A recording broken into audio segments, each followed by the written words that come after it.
not doing a bake, so I don't really need to count. Gonna cook the cactus now.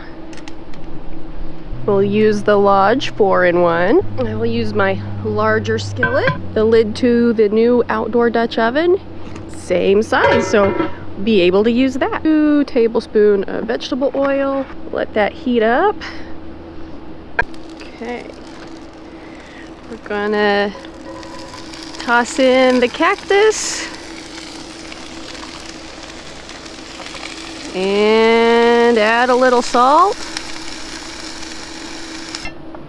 Okay, it's got some thickish liquid coming out of it, and we're supposed to cook it until that liquid is gone. They smell grassy and fresh, like a chlorophyll sort of smell. I tried some of the cactus. It has a sour pickled flavor to it. It's delicious. It's going to be a new staple in my diet. It's so good. All right, I'm gonna call that good. The liquid is no longer thick, so I think this is a success.